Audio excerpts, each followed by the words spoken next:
Hey guys, tonight we begin with something that will make you question everything you think you know about survival. We're diving deep into a world where a simple cut could kill you, where your morning drink was more likely to be ale than water, and where the average person's idea of a good day was simply not dying. This is medieval life, raw and unfiltered. So before you get comfortable, take a moment to like the video and subscribe, but only if you genuinely enjoy what I do here. And let me know in the comments where you're tuning in from and what time it is for you. It's always fascinating to see who's joining us from around the world. Now, dim the lights, maybe turn on a fan for that soft background hum, and let's ease into tonight's journey together. Picture this: you wake up not to an alarm clock, but to the sound of church bells echoing across a landscape that smells like a mixture of smoke, animal waste, and desperation. The year is 1347. The place could be anywhere in Europe, and you, my friend, are about to experience what it truly meant to be alive in an age when survival was never guaranteed. Your bed isn't a bed at all. It's a pile of straw, maybe some animal fur if you're lucky, crawling with insects that treat your body like an all-you-can-eat buffet. The room you're in has no windows, just a hole in the wall that lets in whatever weather decides to visit. And the smell. God, the smell. It's everything you can imagine, and worse. Human waste, rotting food, unwashed bodies, and the constant presence of death that hangs over everything like a fog that never lifts. But you're awake now, and the day is calling. Time to see if you can make it to sunset. First order of business, breakfast. Except there's no breakfast as you know it. No coffee, no cereal, no toast with butter. Instead, there's pottage. A watery greyish soup made from whatever vegetables haven't rotted yet, cooked in the same pot that's been used for weeks without proper cleaning. It tastes like disappointment mixed with dirt, but it's hot. And in a world where warmth is precious, you're grateful for anything that doesn't actively try to kill you. The bread, if you can call it that, is dense enough to use as a weapon. It's made from rye flour that's been ground between stones, meaning every bite comes with a free side of grit that slowly wears down your teeth. And here's the terrifying part. Sometimes that rye contains ergot, a fungus that causes hallucinations, burning sensations, and death. So every meal is literally a roll of the dice. Will this bread nourish me or send me into a psychotic episode? Medieval Russian roulette, served with a side of hunger. Water? Forget about it. The local well is contaminated with human waste, animal carcasses, and whatever else has found its way into the groundwater. Instead, you drink ale. Weak ale, but ale nonetheless. Children drink it. Adults drink it. Everyone drinks it because the alternative is dysentery, cholera, or a dozen other waterborne diseases that will kill you in ways you can't imagine. You finish your meal, such as it is, and step outside into a world that assaults every sense. The streets aren't paved. They're mud mixed with human and animal waste, because that's where everyone dumps their chamber pots. The morning ritual of Gardilou, the French warning for watch out for the water, echoes from upper windows as people toss the contents of their night buckets into the street below. The smell hits you like a physical force. It's not just unpleasant, it's overwhelming. A mixture of human waste, rotting meat, smoke from countless fires, and the sweet sick smell of death that's always present. People carry small pouches of herbs called pomanders, pressing them to their noses just to breathe without gagging. Your workday begins. If you're a peasant, which statistically you are, you're heading to the fields with tools that are barely more advanced than what your ancestors used 1,000 years ago. A wooden plough pulled by oxen if you're lucky, by yourself if you're not. You'll work 16 hours in the blazing sun or freezing rain, burning over 4,000 calories a day just to survive. But here's where it gets really medieval. Everything hurts. Your back aches constantly from bending over crops, Your hands are cut and bleeding from handling rough tools without gloves. Your feet, if they have any protection at all, are wrapped in leather that provides about as much cushioning as cardboard. And that's assuming you have shoes. Many people just wrap their feet in rags and hope for the best. Lunchtime doesn't exist. You eat when you can, usually more pottage or a piece of that rock-hard bread. If you're really fortunate, maybe some cheese that's been sitting in the sun long enough to develop its own ecosystem. Meat is for special occasions, and by special occasions, I mean maybe 3 times a year if you're not starving. As the day wears on, you start to notice the people around you, really notice them. Their teeth are black or missing entirely. Their skin is marked with scars, boils, and signs of diseases you can't pronounce. Everyone scratches constantly because lice, fleas, and other parasites are just part of life. Personal hygiene isn't a choice. It's a luxury that doesn't exist. Someone in your village is coughing, not a normal cough, but the deep, wet cough that means death is coming. There's no medicine for it, no doctor to call. The local healer might prescribe leeches to drain the bad blood, or maybe mercury, which will poison them faster than whatever illness they already have. Medieval medicine operates on the principle that if the treatment doesn't kill you, you probably weren't that sick to begin with. The sun begins to set, and you realize you've survived another day, but sunset brings its own terrors. The streets become even more dangerous as thieves and worse emerge from whatever holes they hide in during daylight. There's no street lighting, no police force, no one to help if something goes wrong. You make your way home, stepping carefully around the waste and refuse that fills every street, listening to the sounds of the night, dogs barking, people fighting, the occasional scream that might be pain, might be fear, might be something worse. You don't investigate. In medieval times, curiosity isn't a virtue, it's a liability. Back in your hovel, you prepare for sleep. But sleep is elusive when you're sharing your space with rats, insects, and the constant knowledge that tomorrow might be the day everything goes wrong. Disease could strike without warning. War could arrive with an army that takes everything you own. The harvest could fail, and you could starve before spring. You lie down on your pile of straw, pull your thin blanket around you, and listen to the sounds of a world that doesn't care if you live or die. The person in the next room is coughing again. Someone's baby is crying. In the distance, church bells mark the hours, reminding everyone that time passes, and with each hour, death grows a little closer. This was life in the Middle Ages, not the romantic version you see in movies, with brave knights and fair maidens. This was the reality for 90% of the population, a daily struggle against hunger, disease, violence, and a world that seemed designed to kill you in as many creative ways as possible. And yet somehow, people survived. They fell in love, had children, found moments of joy in a world that offered very little. They created art, told stories, built cathedrals that still stand today. They endured because humans are remarkably adaptable creatures, capable of finding hope, even in the darkest circumstances. But make no mistake, you wouldn't last a day. None of us would. We've become soft, dependent on modern conveniences that our ancestors couldn't even imagine. Antibiotics, clean water, food safety regulations, human rights, the simple luxury of being able to brush our teeth without risking infection. The next time you complain about your Wi-Fi being slow or your coffee being too cold, remember the people who lived and died in a world where clean water was a luxury and a simple cut could mean death. Remember that you're living in the most comfortable time in human history, standing on the shoulders of countless generations who endured unimaginable hardship so that you could have the privilege of being bored.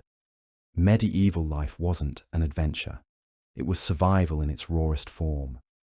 And every single person who made it through even one day deserves our respect our amazement, and our gratitude for their incredible resilience. Because in the end, their struggle is why you're here today, clean, fed, and alive in a world they could never have imagined. You've barely survived your first medieval morning. The stale bread sits like a rock in your stomach. The weak ale has left you with a dull headache, and you're already wondering how you'll make it to sunset. But here's the thing about medieval life. The morning was just the warm-up act. Now comes the real test, medieval work. And let me be clear about something right off the bat. There are no sick days in the Middle Ages. There's no calling in with a headache, no working from home, and definitely no paid vacation time. You work or you starve. It's really that simple. You'll spend your days bent over in fields, using tools that would make modern farmers weep with laughter. Your plough is essentially a sharp stick dragged by an ox that's probably as malnourished as you are. Your scythe is a curved blade attached to a wooden handle that gives you splinters just by looking at it. But here's where it gets really fun. Medieval farming isn't just physically brutal, it's also a constant gamble with death. One bad harvest and your entire village starves.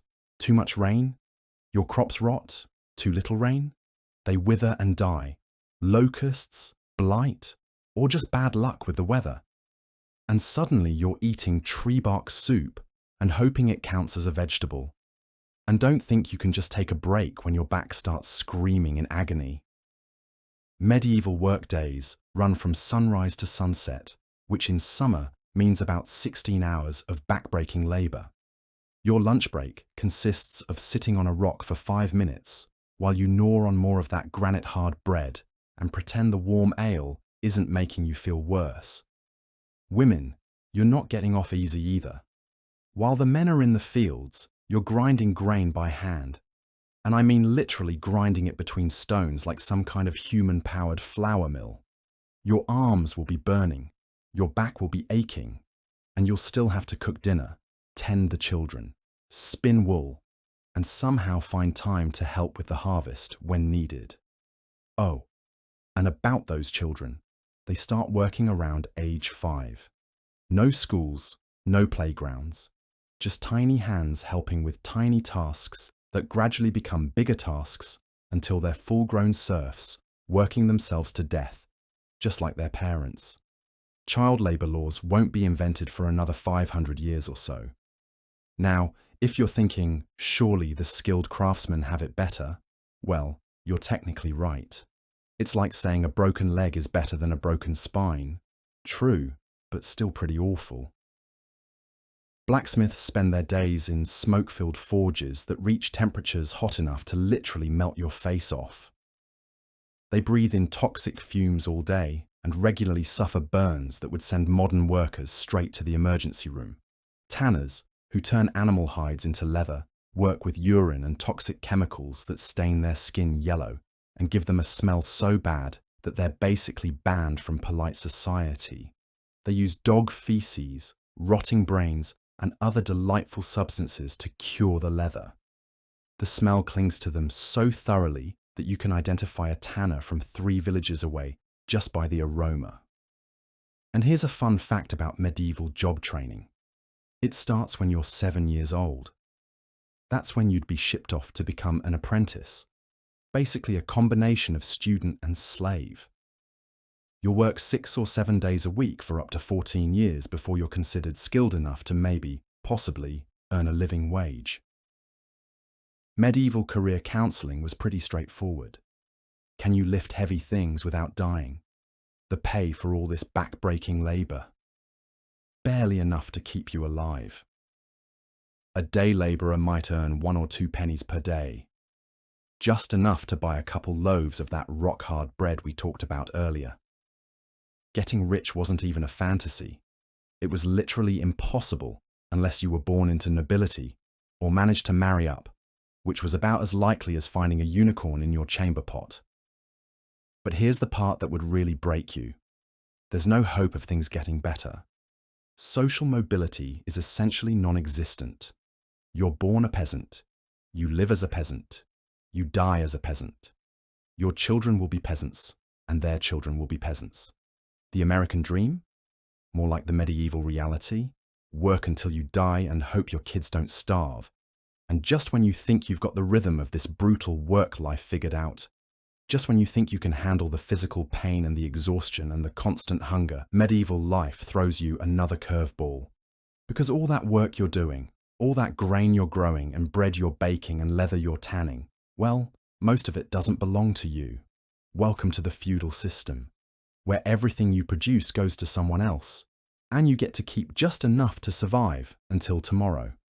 It's like having the world's worst boss, except this boss owns you, your family, your house, and probably your soul.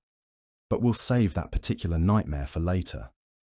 Right now, you've got about 14 more hours of work ahead of you, and the sun isn't getting any cooler.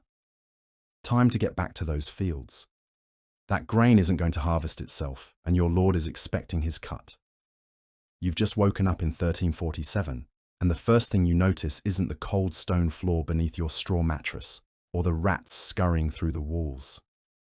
It's the smell. A thick, choking mixture of unwashed bodies, rotting food and human waste that would make a modern sewage treatment plant seem like a perfume factory. Welcome to medieval Europe, where surviving a single day required more courage than most people possess in a lifetime. Your bed isn't really a bed at all. It's a pile of straw stuffed into a rough cloth sack, crawling with fleas, lice, and things that definitely weren't there when you went to sleep. The straw hasn't been changed in months because fresh straw costs money, and money is something you definitely don't have. Your blanket is a scratchy wool cloth that feels like it was woven from the hair of particularly angry goats, and it carries the accumulated stench of everyone who's ever used it before you. The room you're in barely qualifies as shelter. The walls are made of wattle and daub, essentially sticks and mud mixed with animal dung, and they're riddled with gaps that let in wind, rain, and the occasional small animal. There's no glass in the single window opening, just a piece of oiled cloth that flaps uselessly in the breeze. The floor is packed earth that turns to mud when it rains, which it does frequently, and drainage is whatever the gods provide. You share this luxurious accommodation with your entire family, plus any relatives who couldn't afford their own hovel, plus the livestock that's too valuable to leave outside. That's right.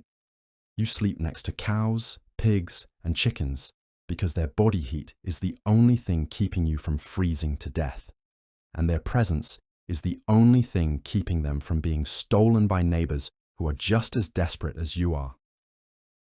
Now, you need to relieve yourself, which brings us to one of medieval life's most pressing concerns. Literally. There's no bathroom in your home because the concept of indoor plumbing won't be invented for several centuries. Instead, you have a chamber pot, which is exactly what it sounds like. A pot you chamber in. Once it's full, you get to carry it outside and dump it wherever seems convenient, which in most medieval towns means directly into the street. The streets themselves are open sewers. There's no garbage collection, no street cleaning, no concept of public sanitation. A corruption of the French gardez à l'eau, or watch out for the water, though what's coming down is decidedly not water. Walking down a medieval street means constantly looking up to avoid being showered with the contents of someone's chamber pot. If you're lucky enough to live in a larger town, there might be public latrines, essentially rows of holes overflowing ditches that eventually lead to the nearest river. Privacy is not a concern because privacy is not a concept. You'll do your business shoulder to shoulder with strangers while trying not to breathe too deeply or look too closely at what's floating in the ditch below. For toilet paper, you'll use whatever's available: leaves, moss, rags, or if you're particularly wealthy, scraps of wool. Most people just use their left hand and hope for the best, which explains why the left hand was considered unclean and why eating with it was taboo. Now that you've survived your morning constitutional, it's time for breakfast. assuming you have anything that qualifies as food. Medieval cuisine wasn't exactly what you'd call appetizing. Your typical meal consists of pottage, a watery gruel made from whatever vegetables you can grow, boiled in the same pot for days at a time. It tastes like absolutely nothing, assuming it tastes like anything at all. Bread is the staple of your diet, but it's not the fluffy white bread you know. Medieval bread is dark, dense, and often contains more than just flour. The grinding stones used to make flour leave grit and stone chips in the grain, so every bite is literally wearing down your teeth. Worse, the grain often contains ergot, a fungus that causes hallucinations, burning sensations, and sometimes death. Some historians believe ergot poisoning contributed to witch trial hysteria because entire communities would start hallucinating simultaneously. Meat is a luxury you might see a few times a year, usually during religious festivals or when an animal dies and needs to be eaten quickly before it rots completely. When you do get meat, it's often borderline spoiled because there's no refrigeration. The heavy use of spices in medieval cooking wasn't about flavour, it was about masking the taste of decomposition. You can't wash this terrible food down with water because drinking water will kill you faster than the food will. Most water sources are contaminated with human waste and other delightful substances. Instead, everyone drinks ale or weak beer, including children as young as 5. The average medieval peasant consumed about 8 pints of ale per day because it was literally safer than water. The brewing process killed most of the germs that made water deadly. After your nutritious breakfast of gritty bread and warm ale, it's time to go to work. If you're like 90% of the population, you're a peasant farmer, which means you'll spend the next 12-16 hours doing backbreaking labour with primitive tools under the blazing sun or in the freezing rain. You'll plough fields with wooden implements pulled by oxen, plant seeds by hand, and harvest crops with basic sickles that are barely sharper than butter knives. The work is so physically demanding that the average farm worker burns over 4,000 calories per day just from labour. You don't need a gym membership in medieval times. You just need to survive Tuesday. There are no breaks, no weekends, no vacation days. You work from sunrise to sunset, 6 days a week, with Sunday off only if there's not an emergency that requires your immediate attention. If you're not a farmer, your alternatives aren't much better. Blacksmiths spend their days in smoke-filled forges, breathing toxic fumes and risking burns and eye injuries. Tanners work with urine and toxic chemicals that turn their skin yellow and give them a smell that follows them everywhere. Millers breathe flour dust all day, slowly suffocating their lungs. Every profession comes with its own unique way of shortening your life. The pay for all this labour is barely enough to keep you alive. A day labourer might earn 1 or 2 pennies per day, just enough to buy 2 loaves of bread. Medieval medicine operates on the theory of the 4 humours: blood, phlegm, yellow bile, and black bile. Every illness is caused by an imbalance of these humours, and the cure is always the same: remove some blood. Got a fever?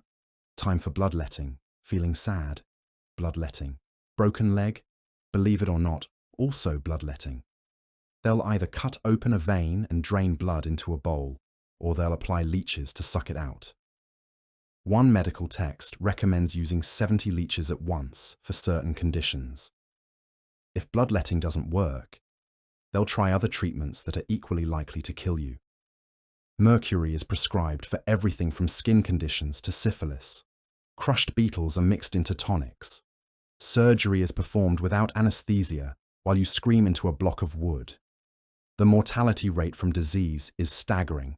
About 30% of children die before age 5, and the average life expectancy is between 30 and 40 years. Even if you somehow survive the food, the sanitation, the work, and the healthcare, you still have to deal with the legal system. Medieval justice operates on principles that would make modern lawyers weep.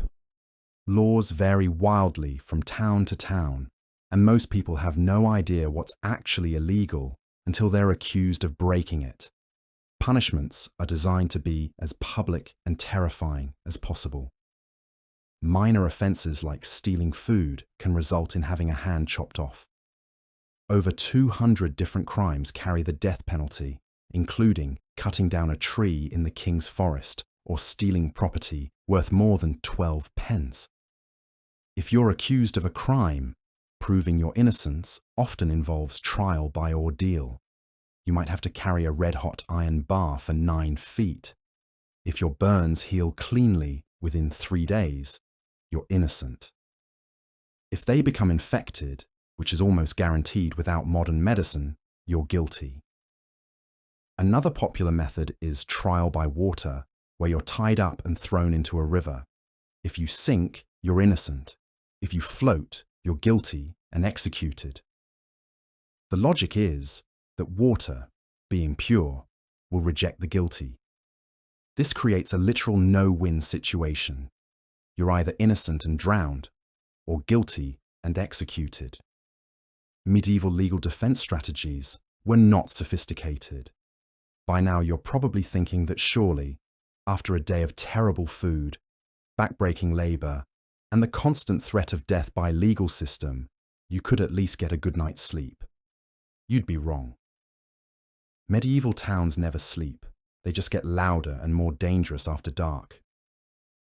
There's no street lighting, so once the sun goes down, you're navigating by moonlight and prayer. The streets are filled with drunken revelers, thieves, and people disposing of their chamber pots. Loud enough to wake the neighbors. Your sleeping arrangements haven't improved since morning. You're still sharing that straw mattress with your entire family, plus livestock, plus anyone else who couldn't find shelter elsewhere. The straw is still full of fleas and lice. The walls are still letting in wind and rain. And now you get to listen to a chorus of snoring humans, lowing cattle, clucking chickens, and the occasional rat running across your face. Privacy doesn't exist because it's not a concept anyone has invented yet. You'll spend your entire life surrounded by other people, never alone, never quiet, never able to escape the constant press of humanity. Even your thoughts aren't private because if you say the wrong thing to the wrong person, you could find yourself accused of heresy, blasphemy, or witchcraft. So there you have it, a single day in medieval Europe. You've eaten food that's barely edible, drunk ale to avoid dying from water, worked until your body screams for mercy, avoided the legal system that's designed to kill you, and tried to sleep in conditions that would violate every housing code ever written. And this is just one day. You'd have to do this every day for the rest of your short, brutal life, assuming you survive long enough to see tomorrow. The average medieval person dealt with this daily reality not for days or weeks, but for decades, and somehow they built cathedrals, wrote poetry, and created art that we still admire today. 9% of all humans who ever lived. You have antibiotics, indoor plumbing, human rights, and deodorant. You live in the most comfortable time in human history, and even your worst day is probably better than the best day of a medieval peasant. The past may seem romantic in movies and books, but the reality was a daily struggle that few modern humans could endure. We've gotten soft, and that's actually a good thing. It means we've progressed. It means we've built something better. You're exhausted, starving, and reeking of fear sweat mixed with actual sewage. But congratulations. You've somehow survived your first medieval meal without dying of food poisoning. Now comes the fun part, trying to sleep. And by sleep, I mean lying awake all night wondering if that scratching sound is rats, fleas, or the Grim Reaper sharpening his scythe. Let's start with your bedroom. Except there isn't one. Privacy in medieval times was about as common as dental hygiene, which is to say, completely non-existent. Your entire family, parents, siblings, grandparents, possibly a random cousin who showed up 3 years ago and never left, all sleep in the same room, sometimes the same bed. And yes, That bed is essentially a wooden frame stuffed with straw that's been fermenting in its own moisture for months. The mattress, if you can call it that, is a cloth sack filled with whatever the family could scrounge up. Straw, hay, old rags, sometimes moss if you lived near the good moss. It's lumpy, it's scratchy, and it's absolutely crawling with insects. Medieval beds came with their own ecosystem: fleas, bedbugs, lice, and occasionally a confused chicken that wandered in from outside. But here's where it gets really medieval: the smell. Your straw mattress hasn't been changed in months, possibly years. It's absorbed every bodily fluid imaginable, and a few you'd rather not imagine. It's like sleeping on a sponge that's been marinating in a medieval gym locker. The aroma is so intense, it could wake the dead, which is convenient because you're probably going to die from inhaling it. And those blankets? They're made of rough wool that feels like it was woven from angry sheep and bad intentions. They're heavy, they're scratchy, and they haven't been washed since the Crusades. The wool is so coarse it could be used as medieval sandpaper. You'll spend the night scratching yourself raw, but don't worry, that just makes it easier for the fleas to get a good grip. Temperature control is a joke. Medieval homes had the insulation properties of a screen door. In winter, you'll wake up with icicles in your beard. In summer, you'll sweat so much you'll look like you've been baptized in your own perspiration. The only heating source is a fire that's probably gone out by midnight, leaving you to choose between freezing to death or getting up to restart it in the pitch-black darkness while trying not to step on the chamber pot. Speaking of darkness, forget about reading yourself to sleep or checking your phone one last time. When the sun goes down, that's it. No electric lights, no candles unless you're wealthy enough to afford them. You're going to bed in darkness so complete it makes a coal mine look like Times Square. And in that darkness, every sound becomes terrifying. Is that the wind? Or is someone trying to break in? Is that a mouse? Or a rat the size of a small dog? Is that your brother snoring? Or is the house collapsing? The bed itself is a medieval torture device disguised as furniture. The wooden frame is held together with rope that stretches and sags under weight. By morning, you'll be sleeping in what's essentially a human hammock, made of regret. The rope leaves indentations in your body that archaeologists could use to identify your sleeping position 1,000 years from now. And let's talk about bedtime hygiene, or the complete lack thereof. You're going to bed in the same clothes you worked in all day, the same tunic that's been absorbing sweat, dirt, and various bodily fluids since dawn. You'll climb into bed fully dressed, boots and all, because taking off your clothes in winter means freezing to death before dawn. The pillow situation is equally grim. If you're lucky, you get a small sack filled with feathers from whatever bird your family managed to catch and pluck. If you're not lucky, you're using a rolled-up cloak or just resting your head on the straw mattress and hoping for the best. Either way, you're going to wake up with a neck so stiff, it looks like you've been sleeping in a medieval torture device. Which, technically, you have. But wait, there's more. Medieval beds were often shared with livestock. Yes, you read that right. In winter, families would bring their animals inside for warmth. So you might be sharing your sleeping space with a goat, a pig, or a very confused chicken. The animals provide warmth, but they also provide sounds, smells, and the occasional hoof to the face when they get restless. The noise level in a medieval bedroom would make a construction site seem peaceful. Everyone's snoring. The animals are making their various animal noises. The straw is rustling. The wooden bed frame is creaking. And somewhere in the distance, someone's probably being murdered. Sleep wasn't about peace and quiet. It was about exhaustion, finally overpowering terror. And then there are the night visitors. No, not burglars, though they're a possibility too. I'm talking about the rats. Medieval homes were basically rat condominiums with human tenants. These weren't cute little mice. These were rats the size of small cats, bold enough to run across your face while you're trying to sleep. They'd chew through anything, including you if you stayed still too long. The bathroom situation at night was particularly horrifying. Remember that chamber pot? Well, it's sitting right there in the corner of the room, being used by everyone throughout the night. The smell builds up like a toxic cloud, and by morning, the air in your bedroom is roughly 40% human waste fumes. Medieval air fresheners consisted of hoping the wind would blow the stench toward your neighbour's house. If you needed to use the facilities during the night, you had to navigate in complete darkness through a room full of sleeping people and confused animals to find the chamber pot. Miss, and you've just created a medieval landmine that someone will step in come morning. The whole family will know who the culprit was by the smell. Sleep quality was so poor that most people were chronically exhausted. They went to bed when it got dark and got up when it got light, not because they were well rested, but because lying in that medieval torture chamber any longer would probably kill them.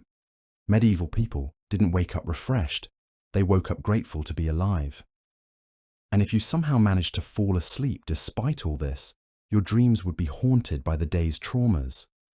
You'd dream about the rotten bread you ate, the open sewers you walked through, and the public execution you witnessed on the way home. Medieval nightmares didn't need monsters. Real life provided enough horror material. The morning wake-up call wasn't an alarm clock. It was the rooster, the church bells, or the sound of your neighbour emptying his chamber pot out the window and onto the street below. You'd wake up stiff, sore, covered in flea bites, and smelling like you'd been marinated in medieval misery. But here's the truly terrifying part. This was considered normal. This was what passed for a good night's sleep in medieval times. The wealthy might have had slightly better mattresses and cleaner blankets, but they were still sleeping in the same flea-infested, poorly ventilated, freezing cold conditions as everyone else. So as you lay there in your medieval bed, listening to the symphony of snoring humans and confused livestock, feeling the fleas, exploring your body like tiny medieval conquistadors, and trying not to think about what that wet spot in the mattress might be. Remember, you still have to wake up tomorrow and do it all over again. But first, you have to survive the night. Part 5. Medieval Medicine and Death. You've survived the filth, the food, and the back-breaking labour, but now you've caught something. Maybe it's that persistent cough from breathing in all that smoke and dust. Maybe it's the fever from drinking questionable water. Or perhaps you've injured yourself hauling stones for the Lord's new tower. Time to seek medical help. Good luck with that. Medieval medicine was less about healing and more about creative ways to make you suffer before you died. The foundation of all medical knowledge rested on the 4 humours: blood, phlegm, yellow bile, and black bile. Feel sick? Obviously, your humours are out of balance. The solution? Let's drain some of that excess blood out of you. Bloodletting was the medieval cure-all. Headache? Bloodletting. Broken leg?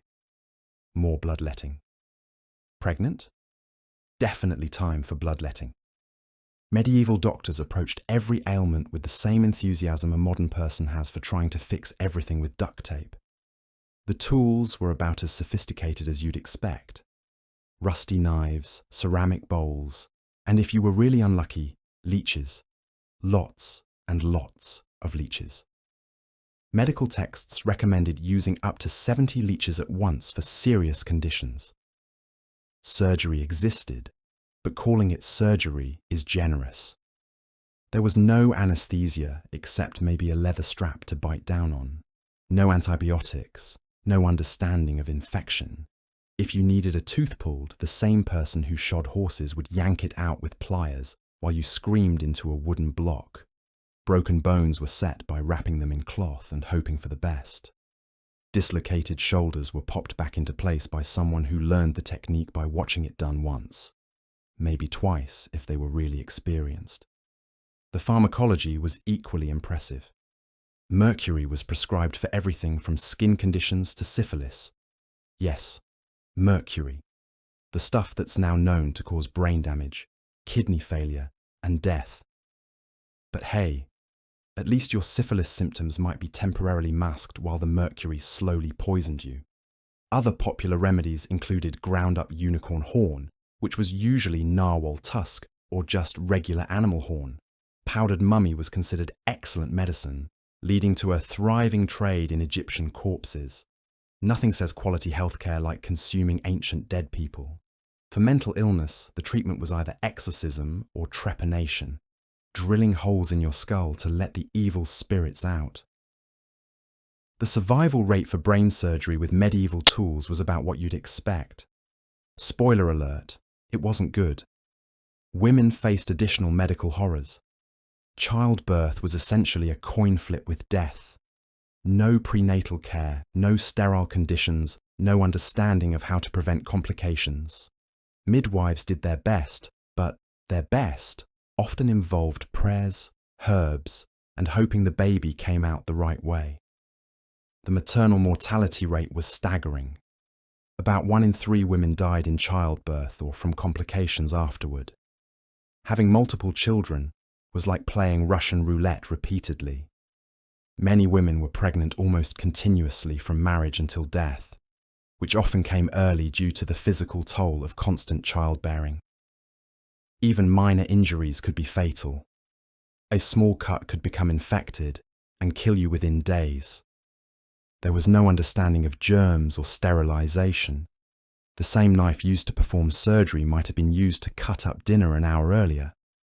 Maybe it was wiped clean, maybe not. Dental problems were particularly nightmarish. With no understanding of dental hygiene and a diet that included a lot of grain ground with stone mills, teeth wore down and rotted quickly. Tooth pain was constant for most people. The solution: yank it out with whatever tools were handy. No painkillers, no careful extraction, just grab and pull until something gives way. Disease spread rapidly through medieval communities because no one understood how illness transmitted. The Black Death killed roughly 50 million people in Europe during the 14th century, about 1/3 of the entire population. Towns and cities became ghost towns almost overnight. The response to plague was about as effective as you'd expect from a society that thought illness was caused by bad air or God's wrath. They flagellated themselves in public to appease divine anger. They burned Jews, beggars, and anyone else who seemed like a convenient scapegoat. Medical training consisted mainly of reading ancient texts and accepting whatever they said as gospel truth. Doctors spent more time studying astrology than anatomy. The position of the stars was considered more important for diagnosis than actually examining the patient. Even if you survived all the medical interventions, you still had to pay for them. Medical care was expensive, and most people couldn't afford even basic treatment. Dying from treatable conditions because you couldn't pay was just another fact of medieval life.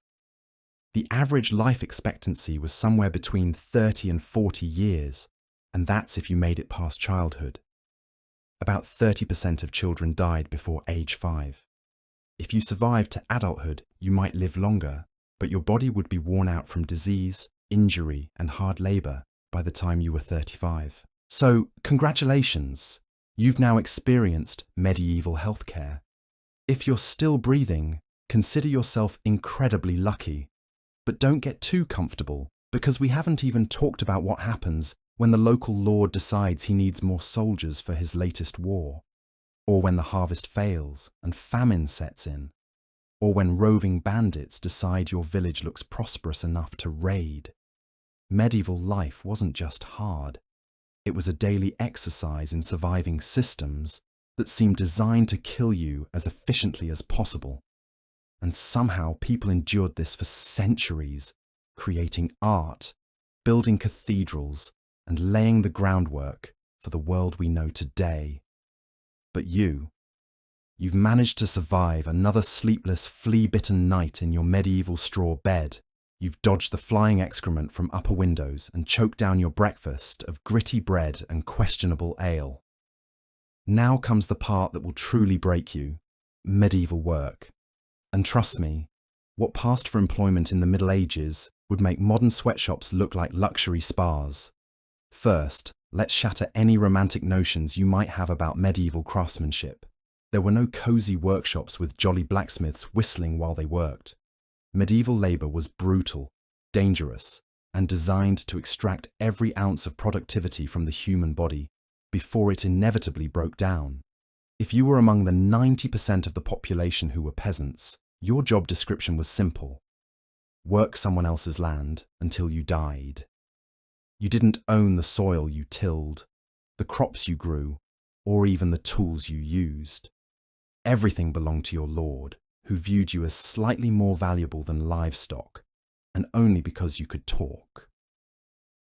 Your workday began before sunrise and ended after sunset.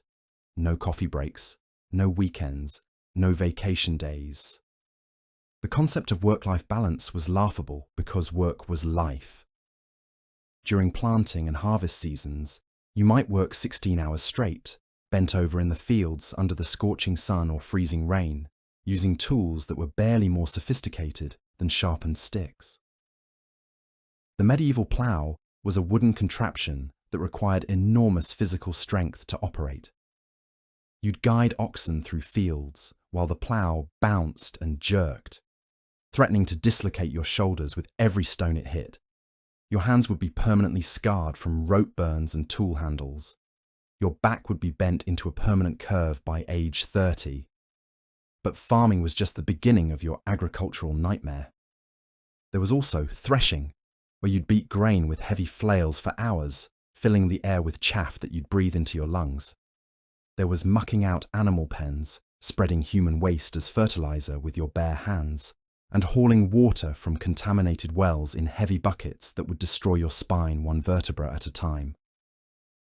For those not stuck in agriculture, medieval trades offered their own special forms of torture.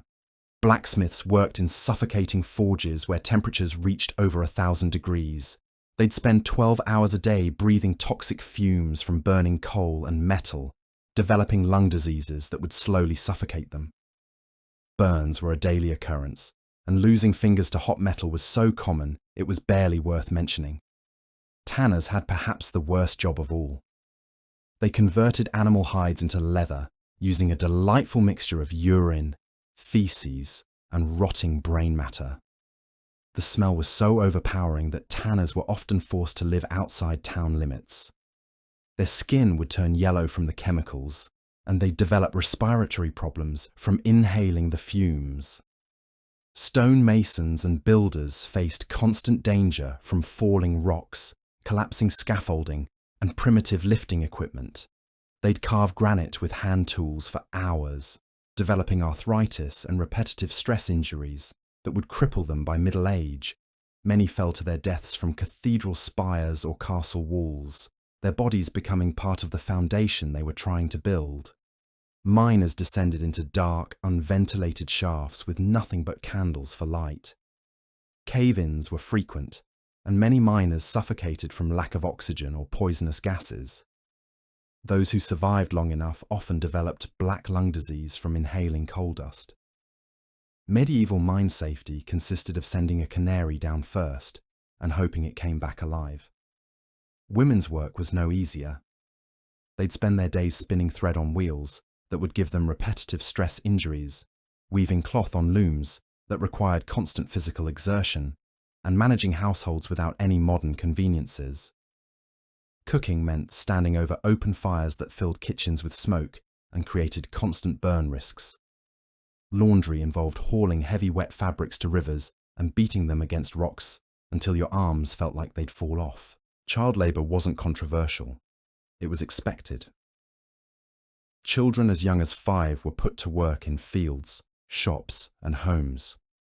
Apprenticeships began at age 7, when children would be sent away from their families to live with masters who viewed them as free labour. These young apprentices worked 6 days a week for up to 14 years before they could even hope to become journeymen. The pay for all this back-breaking labour was barely enough to survive. A day labourer might earn 1 or 2 pennies per day, just enough to buy a couple loaves of bread. There was no minimum wage, because the minimum was whatever kept you alive enough to work the next day. Most people never earned enough to save money or improve their circumstances. Workplace safety was a foreign concept. There were no safety regulations, no protective equipment, and no compensation for injuries. If you were hurt on the job, you simply stopped earning money and probably starved. Medieval workers' compensation consisted of hoping the local church would take pity on you. The tools you used were primitive and dangerous. Axes and saws had no safety guards. Wheels and gears had exposed moving parts that could easily crush limbs. Rope and pulleys would snap without warning, sending workers plummeting to their deaths. The medieval equivalent of OSHA was praying to St. Joseph and trying not to die. Working conditions were deliberately harsh. Masters believed that comfortable workers were lazy workers, so they kept workshops cold in winter and stifling in summer. Ventilation was poor, lighting was inadequate, and rest breaks were seen as signs of weakness. Seasonal unemployment was a constant threat. Many jobs simply disappeared during winter months, leaving workers with no income for months at a time. Construction stopped when the ground froze. Farming ceased after harvest. Trade slowed to a crawl when roads became impassable. Workers would spend winters slowly starving while waiting for spring employment to resume. Even skilled craftsmen lived precarious lives. A blacksmith who injured his hands could no longer work. A mason who lost his eyesight was finished. A carpenter who developed arthritis would see his income disappear. There was no disability insurance, no retirement plans, and no social safety net. When you could no longer work, you became dependent on charity or simply died. The guild system, often romanticized today, was actually a restrictive monopoly that limited opportunities for most workers. Guilds controlled who could practice trades, set prices, and determined working conditions. They protected established masters while keeping apprentices and journeymen in poverty for years. Breaking guild rules could result in being banned from your trade entirely. Work-related deaths were so common, they barely warranted mention in historical records. Construction sites were littered with unmarked graves. Mine shafts became tombs. Workshops regularly claimed fingers, hands, and lives. The medieval workplace was essentially a slow-motion industrial accident waiting to happen. And here's the cruelest irony. Despite all this suffering, medieval workers took pride in their craftsmanship. They created beautiful cathedrals, intricate metalwork, and lasting structures that we still admire today. But they paid for these achievements with their bodies, their health, and their lives.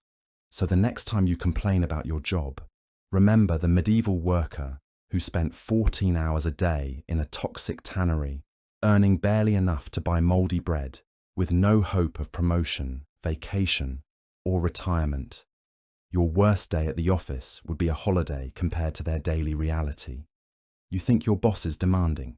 Try working for a feudal lord who literally owned you and could have you beaten for taking too long to plough his fields. You think your commute is bad?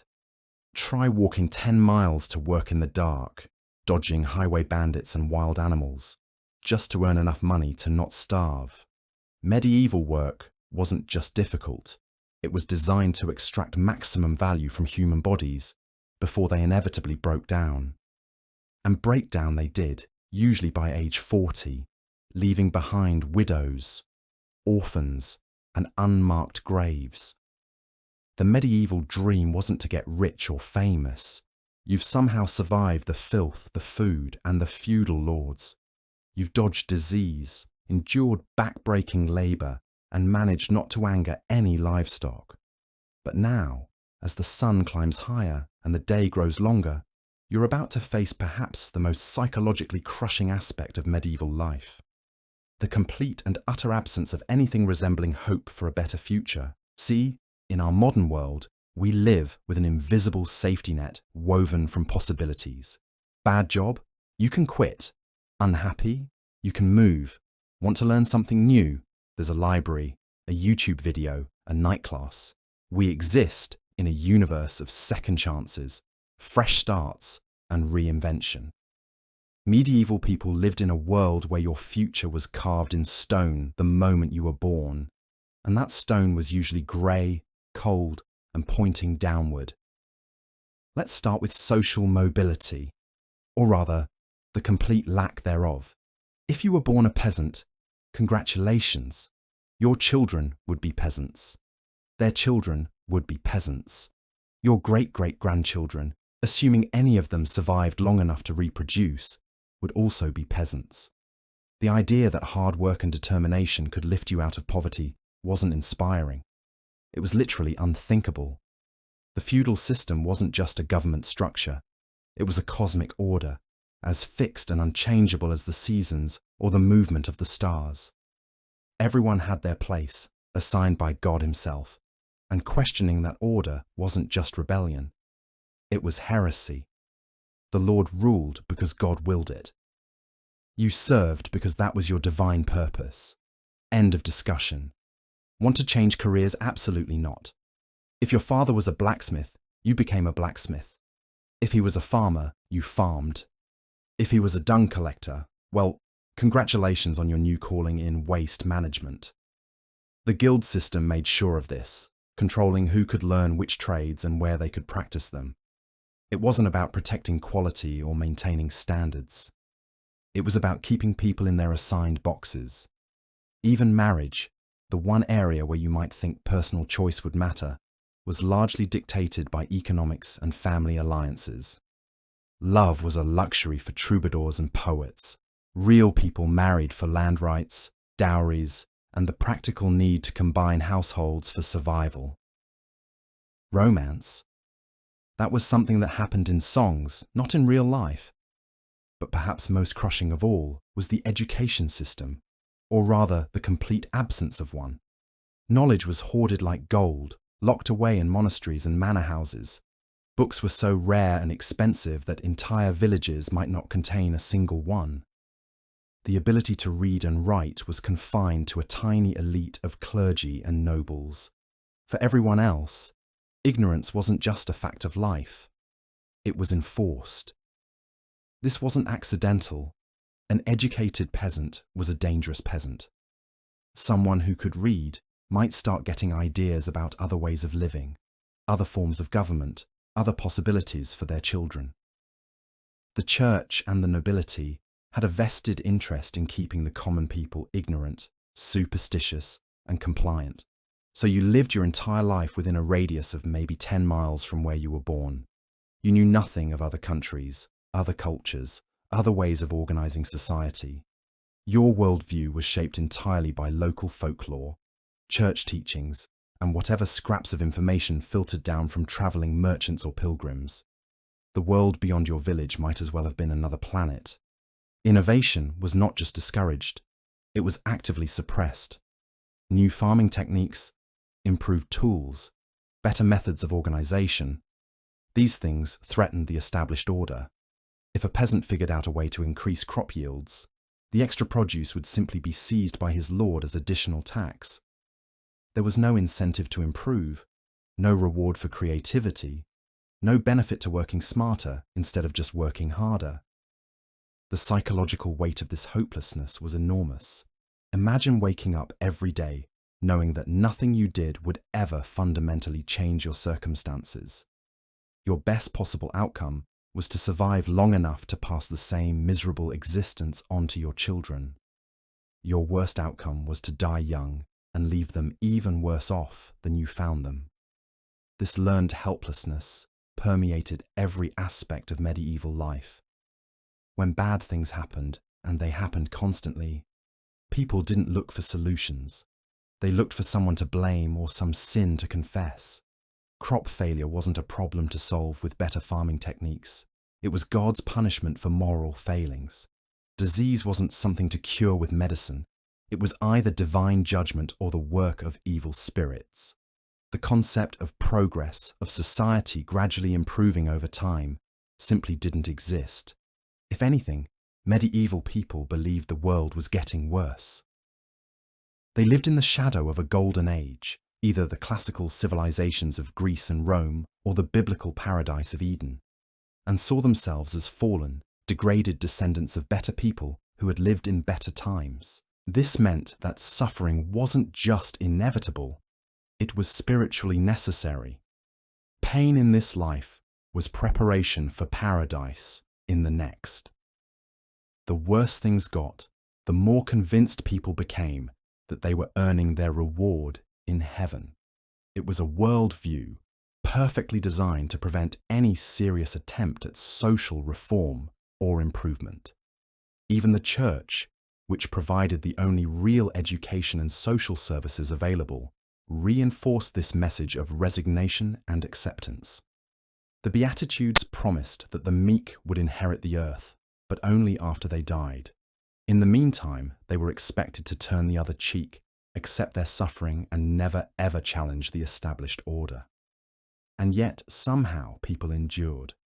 They found small joys in feast days and festivals. They created beautiful art and music despite having no formal training. They told stories that have survived for centuries, passing down wisdom and humor through oral tradition. They fell in love, raised families, and found meaning in lives that, from our perspective, seem almost unbearably harsh. But you, with your modern expectations of personal freedom, social mobility, and individual rights, would find this psychological prison far more devastating than the physical hardships. The knowledge that nothing would ever change, that no amount of effort or talent or virtue would lift you out of your circumstances, would crush your spirit long before disease or malnutrition could kill your body. So as you stand in that medieval village, surrounded by the sounds and smells of a world without hope, remember this: you're not just struggling with the practical challenges of survival, you're confronting a mindset, a way of understanding the world that is fundamentally alien to everything you've been taught to believe about human potential and dignity. The medieval world didn't just lack modern technology and medicine, it lacked the very concept that life could be better, that society could improve, that individuals had the power to shape their own destinies. You've somehow survived your first week in this medieval nightmare. The dysentery from that suspicious well water has mostly cleared up. Your body is adapting to the constant hunger. You've even learned to sleep through the sound of rats scurrying across your straw mattress. But just when you think you might actually make it in this brutal world, you're about to discover something that will shatter any remaining hope you had of long-term survival. Because in medieval times, you don't just have to worry about disease, starvation, and violence. You have to worry about the people in charge. And let me tell you, medieval authority figures make modern politicians look like saints. Welcome to the world of medieval justice, where the law isn't designed to protect you. It's designed to remind you exactly how powerless you are. Let's start with the basics. In your time, you probably think of police as people who serve and protect. Maybe they're not perfect, but they're generally trying to help society function. Medieval law enforcement had a different philosophy entirely. Their job wasn't to serve you. Their job was to serve whoever had the most land, the biggest castle, and the heaviest purse. The sheriff wasn't your friend. He was the local lord's enforcer, and his primary concern was collecting taxes, not catching criminals. If you got robbed on the road, don't expect him to investigate. And speaking of taxes, forget everything you know about fair taxation. Medieval lords didn't just take a percentage of your income. They took whatever they wanted, whenever they wanted it. There was the Harriet tax when your father died, the Merchet tax when your daughter wanted to marry, the tallage tax just because it was Tuesday and the lord needed new curtains for his castle. You couldn't vote these people out of office. You couldn't file complaints. You couldn't even move to a different jurisdiction without permission. Born a serf, you're staying a serf. Born on Lord Edmund's land, you're dying on Lord Edmund's land, assuming he doesn't have you killed first for looking at his horse wrong. But taxation was nothing compared to medieval criminal justice. Picture this. You're accused of stealing a loaf of bread. Maybe you did it because your children were starving. Maybe you didn't do it at all. Doesn't matter. Once accused, you're basically guilty until proven innocent, and proving innocence required either a miracle or a very creative interpretation of divine intervention. The trial by ordeal was medieval justice at its finest. They'd make you grab a red-hot iron bar with your bare hands. If your burns healed cleanly within 3 days, God had declared you innocent. If they got infected, which they almost always did because, surprise, grabbing molten metal causes infections, you were guilty and would be hanged. Or maybe you'd get trial by water. They'd tie you up and throw you in the nearest pond. If you sank, you were innocent. If you floated, you were guilty of witchcraft and would be burned alive. Either way, your swimming lessons from summer camp weren't going to help you here. The really wealthy could demand trial by combat, where they'd hire a professional fighter to represent them. So justice literally became whoever could afford the biggest, meanest guy with a sword. It was like hiring a lawyer, except the lawyer's closing argument involved potentially decapitating the opposing counsel. But here's where it gets truly horrifying. The punishments weren't just about justice. They were about entertainment. Public executions were the medieval equivalent of Netflix. Entire families would pack lunches and make a day of watching someone get hanged, drawn, and quartered in the town square. Drawing and quartering, by the way, wasn't just being tied to 4 horses. First, they'd drag you through the streets behind a horse until you were bloody and barely conscious. Then, they'd hang you until you were almost dead, but still breathing. Then, while you were still alive, they'd cut open your abdomen and pull out your intestines. Only after all that would they finally behead you and chop your body into 4 pieces. And the crowd would cheer. Children would be held up on their parents' shoulders to get a better view. Vendors would walk through selling meat pies and ale. It was a festival of human suffering, and missing it was considered antisocial. For lesser crimes, you might just get the stocks. Sounds mild compared to disembowelment, right? Wrong.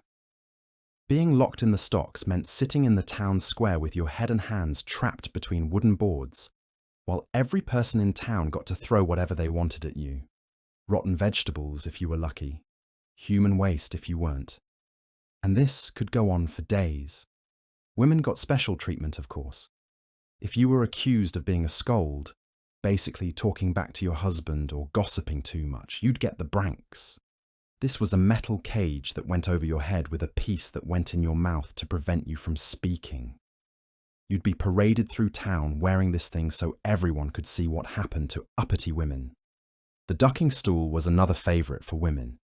You'd be strapped to a chair and repeatedly dunked under water until you nearly drowned. The idea was that if you survived, God had forgiven you. If you drowned, well, at least you wouldn't be gossiping anymore. But perhaps the most terrifying thing about medieval justice was how arbitrary it was. Laws changed depending on who was in charge, what mood they were in, and how much they liked your face. There were no constitutional rights, no appeals process, no legal aid. If the local lord decided you were guilty, you were guilty. If he decided your land would look better attached to his estate, guess what? You were about to become homeless. The church was supposed to offer sanctuary, but even that came with conditions. You could claim sanctuary in a church for 40 days, but after that, you had to either confess your crimes and accept exile, or face trial. And exile in medieval times wasn't just leaving town, it was being declared an outlaw, which meant anyone could kill you on sight without consequences.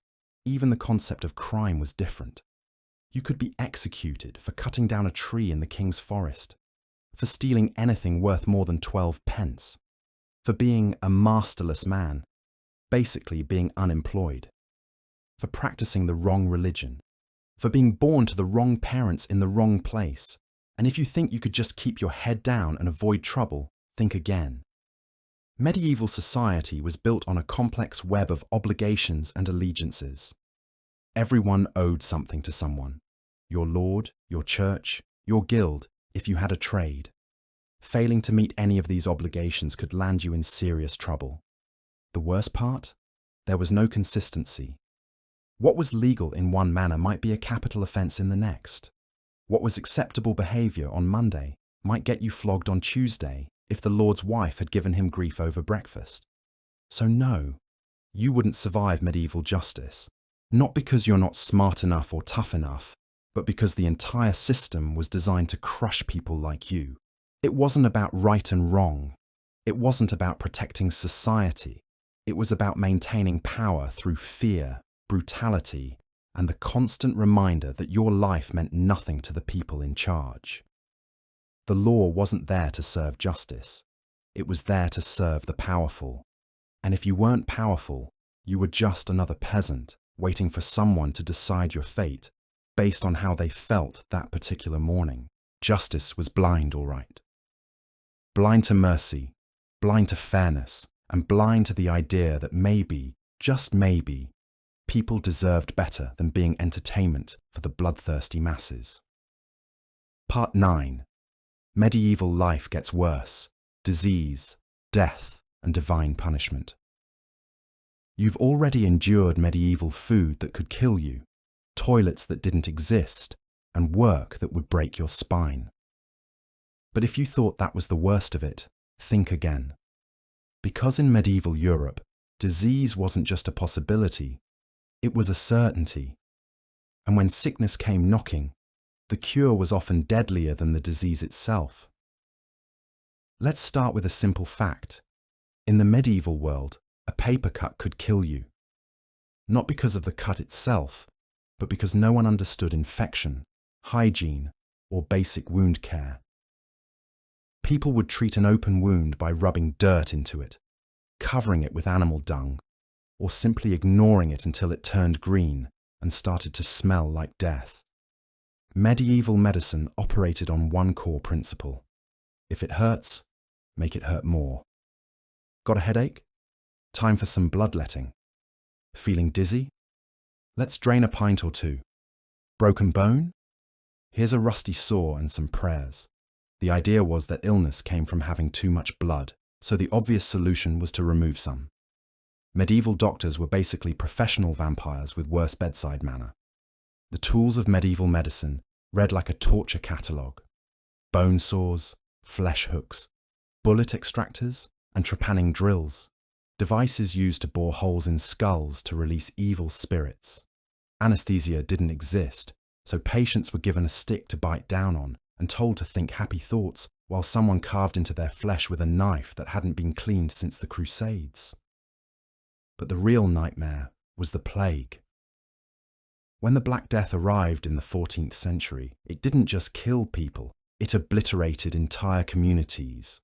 Imagine waking up one morning with a small lump in your armpit. By noon, it's the size of an apple and turning black. By evening, you're dead. And so is half your village. The plague killed so efficiently that bodies piled up faster than they could be buried. Mass graves became the norm. Entire families would disappear overnight. Some villages lost 90% of their population. The lucky ones died quickly. The unlucky ones suffered for days, their bodies covered in painful black boils, blood pouring from every opening, delirious with fever and pain. And the treatments for plague? They were somehow even worse than the disease. Some physicians recommended wearing amulets made of human excrement. Others suggested flagellation, whipping yourself until you bled, to appease God's wrath. Speaking of God's wrath, medieval people believed that all illness was divine punishment for sin. Sick? You must have done something to anger the Almighty. This meant that seeking medical treatment was sometimes seen as defying God's will. Better to suffer in silence and pray for forgiveness than risk eternal damnation by trying to cure yourself. Women faced additional medical horrors. Childbirth was essentially Russian roulette with a 50% chance of death. There were no sterile conditions, no pain relief, and no understanding of what could go wrong. Midwives worked with dirty hands and unclean tools. If complications arose, the common solution was to choose between saving the mother or the child, usually choosing the child. Dental care consisted of pulling teeth with blacksmith tools or letting them rot in your head until the infection killed you. Toothache remedies included chewing on willow bark, applying leeches to the gums, or drilling holes in the jaw to release evil spirits. Most people lost all their teeth by age 30, if they lived that long. Mental illness was treated as demonic possession. The cure: exorcism, imprisonment, or execution. People with epilepsy were burned as witches. Those with depression were told to pray harder. Anyone acting strangely was likely to be accused of consorting with the devil. Even minor injuries became major problems. A sprained ankle could lead to infection and death. A small burn could become gangrenous. A common cold could develop into pneumonia with no treatment available. Every day was a gamble with death, and the house always won. The irony is that while medieval people lived in constant fear of disease, their daily habits practically guaranteed they'd get sick. They shared drinking cups, used the same bathwater for entire families, and believed that washing too often was actually harmful. They thought that body odor was healthy and that fleas and lice were just part of life. Hospitals existed, but they were more like hospices, places to go die rather than get better. Run by monks who believed prayer was more effective than medicine, these institutions were overcrowded, unsanitary, and staffed by people with no medical training. Patients lay on straw mats in their own filth, sharing beds with strangers who might have completely different diseases. The pharmaceutical industry consisted of traveling quack doctors selling miracle cures made from snake oil, crushed beetles, and powdered mummy. These remedies not only didn't work, they often made people sicker. Mercury was prescribed for everything from skin conditions to syphilis, slowly poisoning patients while their real diseases went untreated. Surgeries were performed in public, often as entertainment. Barber surgeons would set up in market squares and operate on whoever paid them, using the same unwashed tools on multiple patients. The mortality rate was near 100%, but people kept trying because the alternative was certain death anyway. Perhaps most terrifying of all was the complete randomness of medieval medicine. The same symptoms might be treated with bloodletting, prayer, herb poultices, or execution, depending on which expert you consulted. There was no medical science, no peer review, no understanding of cause and effect. Treatment was based on superstition, tradition, and whatever the local wise woman happened to remember from her grandmother. By now, you'd be begging for a time machine back to the 21st century, where a simple antibiotic can cure infections that would have killed entire medieval villages, where surgery is performed in sterile operating rooms by trained professionals using precise instruments, where mental illness is treated with therapy and medication rather than exorcism and imprisonment. But wait, your medieval nightmare isn't over yet, because even if you somehow survived the diseases, the treatments, and the complete lack of medical knowledge, you'd still have to face something even more terrifying: medieval justice and the constant threat of being accused of witchcraft, heresy, or any number of crimes that could get you tortured, executed, or both. In medieval Europe, the line between medicine and execution was often razor thin. After surviving 9 chapters of medieval misery, you might think you've seen the worst of what the Middle Ages had to offer. You'd be wrong. Because we haven't talked about what happened when medieval people got really truly angry. We haven't discussed medieval warfare. And trust me, everything you think you know about knights in shining armour and honourable combat is about to get shattered like a peasant's skull under a warhammer. Forget the Hollywood version of medieval battles. No dramatic one-on-one sword fights. No heroic speeches before charging into glorious combat. Real medieval warfare was chaos, brutality, and death on an industrial scale, served with a side of psychological trauma. that would make modern soldiers weep. Let's start with the weapons, because medieval people were absolutely creative when it came to finding new ways to end human lives. Sure, everyone knows about swords, but those were expensive luxury items. The real workhorses of medieval battlefields were weapons designed for one purpose: maximum carnage with minimum cost. The warhammer wasn't some elegant weapon. It was literally a hammer designed to crush skulls through helmets. One side had a blunt surface for smashing bones. The other had a spike for punching through armor like a medieval can opener. And it worked exactly as advertised. Then there was the Morning Star, a club with a spiked metal ball on the end. Swing it hard enough and it would wrap around an enemy's shield, yank it away, and then come back to cave in their ribcage. Simple, effective, and absolutely terrifying to face. But perhaps the most feared weapon on any medieval battlefield was the crossbow. Unlike the noble longbow, which required years of training, any peasant could learn to use a crossbow in a few hours. And it could punch through the finest armor at close range. Knights hated crossbows so much that the Pope actually tried to ban them in 1139, declaring them too cruel for Christian warfare. That lasted about as long as you'd expect. The real nightmare weapon, though, was Greek fire. A mysterious incendiary mixture that burned even on water. Greek fire was the medieval equivalent of napalm. Soldiers would literally cook alive inside their own armor, screaming as the flames found every gap and seam. The formula was so closely guarded that it died with the Byzantine Empire, leaving historians to guess at its exact composition. Now, let's talk about armor, because Hollywood has fed you lies about this too. That gleaming plate armor you see in movies. It weighed between 45 and 60 pounds, cost more than a house, and was worn by maybe 1% of medieval warriors. The rest made do with whatever they could afford or steal. Most soldiers wore a gambeson, which was basically a quilted jacket stuffed with cloth or straw. It sounds pathetic, but it was surprisingly effective against cuts and helped distribute the impact of blunt weapons. Of course, it also made you look like a walking mattress, but fashion wasn't exactly a priority when someone was trying to split your head open. Chainmail was better protection, but it came with its own problems. It was expensive, heavy, and offered zero protection against blunt trauma. A warhammer could turn your ribcage into soup without even breaking the links. Plus, maintaining chainmail was a constant nightmare.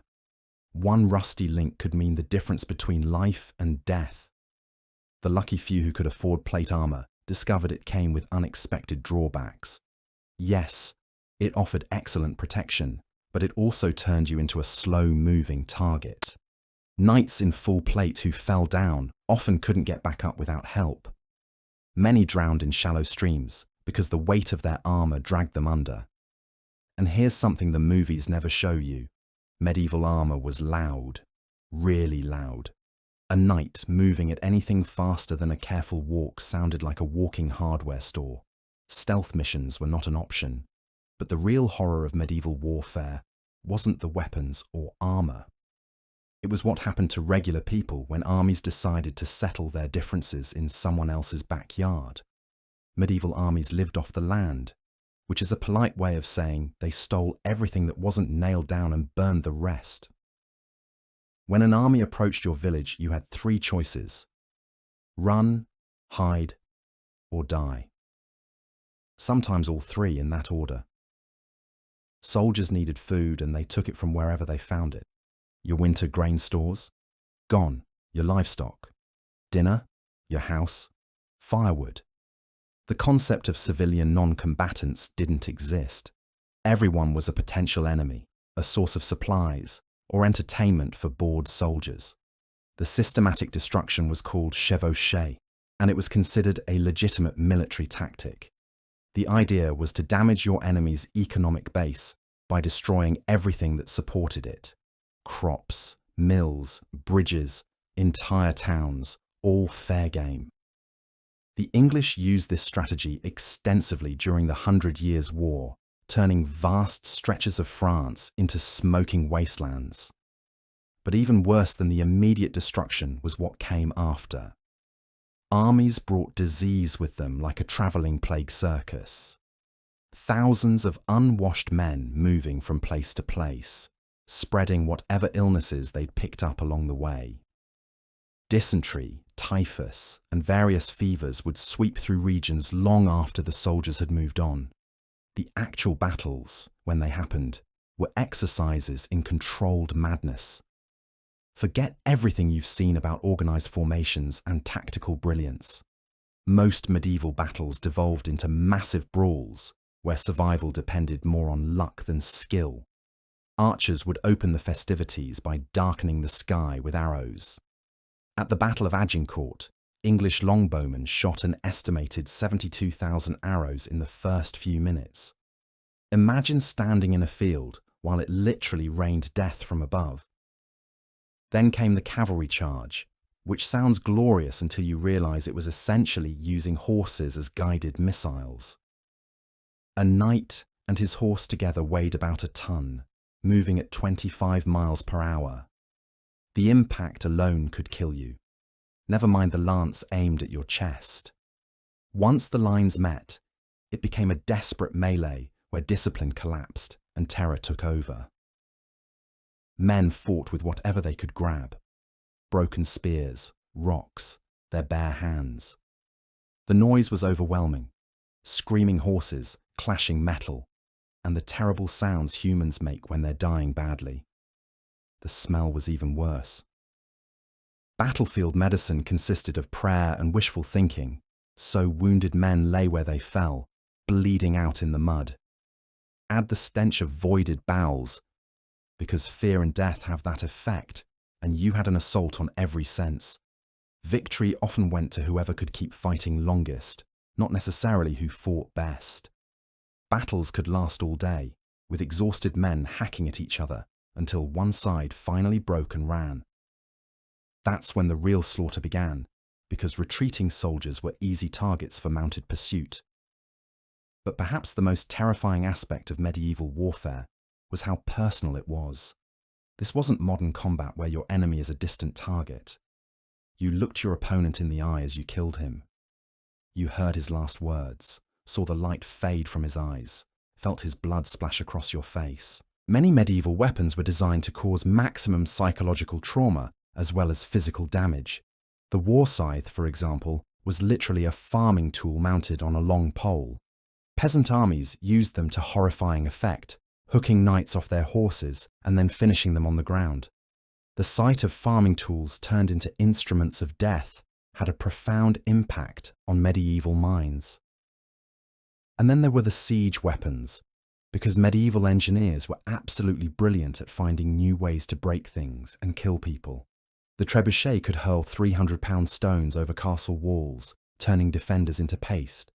But they also launched more creative projectiles: diseased animal carcasses to spread plague, severed heads to demoralize the enemy, or even captured messengers as a form of biological warfare. The most feared siege weapon was actually Greek fire siphons, which sprayed burning liquid like medieval flamethrowers. Imagine trying to defend a wooden castle wall while liquid fire poured down on you from above. Many defenders simply threw themselves from the walls rather than burn to death. Medieval sieges were wars of attrition that could last months or years. The attacking army would surround a castle or city and wait for the defenders to starve. Inside the walls, people resorted to eating rats, leather, and eventually each other. The siege of Paris in 885 AD saw residents boiling and eating their own shoes when all other food ran out. But even if you survived the siege, the aftermath was often worse than the fighting. Medieval armies had a tradition called sack and pillage, which was exactly what it sounds like. Once a city fell, soldiers had free rein to loot, rape, and murder for a predetermined period, usually 3 days. The sack of Jerusalem during the First Crusade in 1099 left the streets literally running with blood. Contemporary accounts describe horses wading through gore up to their ankles. The smell was so overwhelming that it could be detected miles away. This wasn't considered excessive, it was business as usual. And let's not forget the impact on the survivors. Medieval warfare created an entire generation of traumatized people with no understanding of what we now call PTSD. Shell shock, combat fatigue, survivor's guilt, these weren't recognized conditions. Men who returned from war, broken in mind as well as body, were simply considered cowards or cursed by God. Women and children faced their own particular horrors during wartime. Rape was so common during medieval conflicts that it was barely worth recording. Entire populations of women would be carried off as slaves or forced into sexual servitude. Children were killed outright or sold into slavery if they were lucky enough to survive the initial violence. The economic impact of medieval warfare was catastrophic. A single campaign could devastate a region for decades. Fields left unplanted because the farmers were dead or fled. Mills and workshops destroyed. Trade routes abandoned because they were too dangerous to travel. The 100 Years' War turned much of France into a post-apocalyptic wasteland that took generations to recover. Perhaps most horrifying of all was how normalized this violence became. Medieval chronicles describe the most appalling atrocities in matter-of-fact language, as if burning entire villages and slaughtering their inhabitants was just another Tuesday.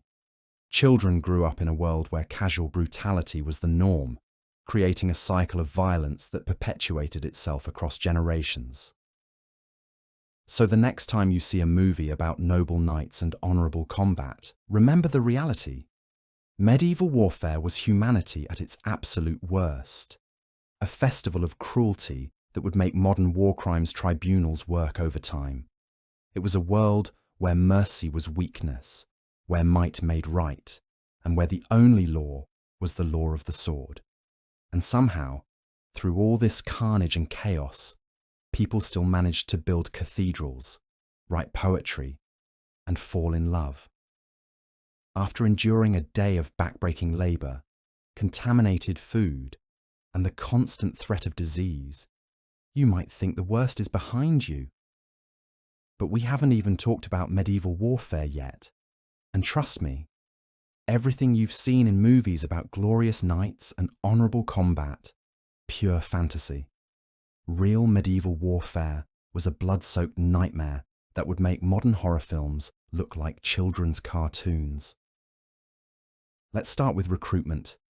You didn't volunteer for military service. You were drafted. When your lord decided he needed soldiers, you dropped whatever you were doing and grabbed whatever weapon you could find. Most peasants went to war armed with farming tools, pitchforks, scythes, hammers, anything that could potentially hurt someone. Your military training consisted of someone shouting at you to stand in line and not run away. Good luck with that. Forget everything you think you know about medieval armour.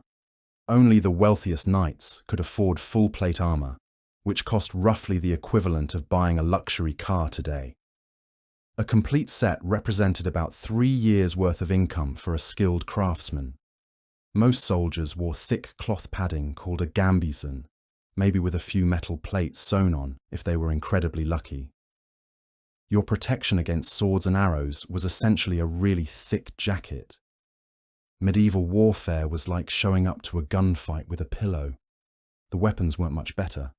Swords were expensive luxury items owned by nobles. Common soldiers used spears, axes, or whatever sharp objects they could get their hands on. The most feared weapon on the medieval battlefield was actually the longbow. English longbowmen trained from childhood, pulling bows with a draw weight of over 200 pounds. The constant stress actually deformed their skeletons. Archaeologists can identify medieval archers just by looking at their bones.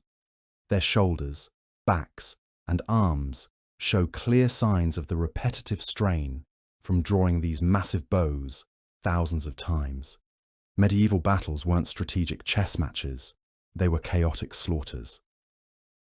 At the Battle of Towton in 1461, roughly 28,000 men died in a single day. That's about 1% of England's entire male population. Many soldiers froze to death in the snowstorm that accompanied the battle before they ever saw combat. Bodies were stacked so high that chroniclers described them as forming hills of corpses. But here's the thing that would really shock you. The actual battles weren't even the deadliest part of medieval warfare. Disease killed far more soldiers than enemy weapons ever did. When you cram thousands of unwashed men into camps with no sanitation, no understanding of hygiene and limited food, you create perfect conditions for plague, dysentery, and typhus. During the Crusades, European armies often lost half their men to disease before they ever reached their destination. For the average peasant, the worst part of war wasn't fighting in battles. It was what armies did between fights. Medieval armies lived off the land, which meant they took whatever they needed from local villages. Both sides would ransack communities, burning crops, killing livestock, and destroying homes. Soldiers weren't paid regular wages. They were essentially authorized to steal whatever they needed to survive. Your village getting liberated by friendly forces was just as devastating as being conquered by enemies. Sieges were particularly horrific. When an army surrounded a castle or walled town, those trapped inside faced slow starvation. During the siege of Paris in 885-886, inhabitants resorted to eating rats, cats, and eventually each other. Sieges could last months or even years. The siege of Candia during the 1600s lasted 21 years, making it the longest siege in recorded history. Imagine being locked in your house for 2 decades while people outside tried to kill you. Medical care for wounded soldiers was essentially non-existent. Medieval army medics had 2 treatments: rub some dirt on it for minor wounds, and prepare to meet your maker for everything else. There was no understanding of infection, no antibiotics, no anesthesia. A small cut could become gangrenous and kill you. Broken bones meant permanent disability or death. Even if you survived your wounds, you'd likely be crippled for life. The psychological trauma was ignored entirely. What we now recognize as PTSD was simply considered cowardice. Soldiers who couldn't function after witnessing unspeakable horrors were branded as weaklings and often executed for desertion. There was no therapy, no support, no understanding that watching your friends get hacked to pieces might affect your mental health. Civilians caught in war zones faced impossible choices. Fleeing meant abandoning everything you owned and possibly starving on the road. Staying meant risking violence from passing armies. Women and children weren't spared. Medieval chronicles describe entire villages being slaughtered regardless of age or gender. The concept of non-combatants didn't exist. Everyone was a potential target. But perhaps the most terrifying aspect of medieval warfare was how constant it was. The 100 Years' War between England and France lasted from 1337 to 1453. That's 116 years of on and off conflict. The average medieval person would experience multiple wars during their lifetime. Peace wasn't the norm. War was. You'd grow up expecting that at some point, armed strangers would show up to burn your village and kill your family. And here's the kicker. Most of these wars were fought over petty disputes between nobles. Your lord's cousin insulted his horse, so now you have to march across the country to die in a muddy field for someone else's wounded pride. The reasons for war rarely affected peasants directly, but they always bore the worst consequences. Medieval warfare wasn't about honor or glory. It was about survival in a world where violence was the primary means of settling disputes. Knights might have had codes of chivalry when dealing with other nobles, but those rules didn't apply to commoners. You were expendable. Your life had no value beyond what labor you could provide, or how effectively you could swing a farming implement at enemy soldiers.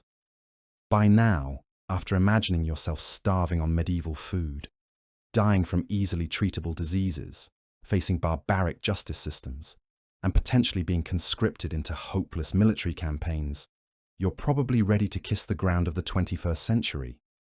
But we're still not done. Because even if you somehow avoided all of these horrors, you'd still have to deal with the simple daily misery of just existing in medieval times. The smell would hit you first. Medieval towns reeked of human waste, rotting food, unwashed bodies, and death. There was no garbage collection, no sewage systems, no concept of public sanitation.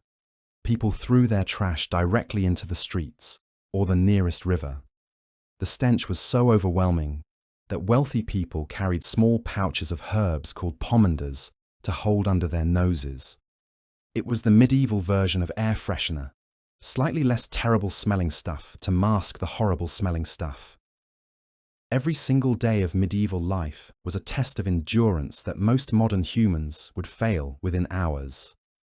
We've been softened by antibiotics, indoor plumbing, human rights, and the radical concept that life shouldn't be a constant struggle against death, disease, and despair. So the next time you complain about slow Wi-Fi or lukewarm coffee, remember that you're living better than the wealthiest kings of the medieval period. You have access to medical care that would seem like magic to medieval people. You can communicate instantly with people on the other side of the world. You can travel safely without fear of being murdered by bandits or conscripted into someone else's war. Medieval times weren't a romantic adventure. They were a brutal test of human endurance. You've survived learning about medieval filth, food, work, weather, water, medicine, women's lives, violence, death, clothing, air quality, and the general nightmare that was daily existence. You've mentally endured the lice, the turnip soup, the communal sponge, the bloodletting, and the casual crucifixions. But here's the thing about medieval life that might be the most shocking revelation of all. Despite everything we've covered, despite the unimaginable hardships and daily horrors, medieval people didn't just survive.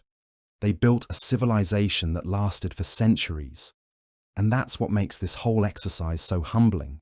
Because while you've been mentally recoiling at every chapter of medieval misery, these people lived it. They didn't just endure it as some temporary hardship. This was their entire reality, their normal, their everyday existence. And somehow, within all that suffering, they created art, philosophy, architecture, and innovations that still influence our world today. Let's start with what might be the most mind-bending aspect of medieval life. They had no concept that things could be better. You know about antibiotics, so every infected cut seems like a death sentence. You know about human rights, so the arbitrary justice system seems impossibly cruel. You know about refrigeration, so the spoiled food seems unnecessarily dangerous. But medieval people had no frame of reference for improvement. This wasn't a step backward for them. This was just life. They didn't dream of antibiotics when they got sick. They prayed to saints and hoped the bleeding would stop the infection. They weren't disappointed by their diet of turnip porridge and mouldy bread because they'd never tasted anything better. Their expectations were calibrated to their reality in a way that's almost impossible for us to comprehend. But here's where it gets really interesting.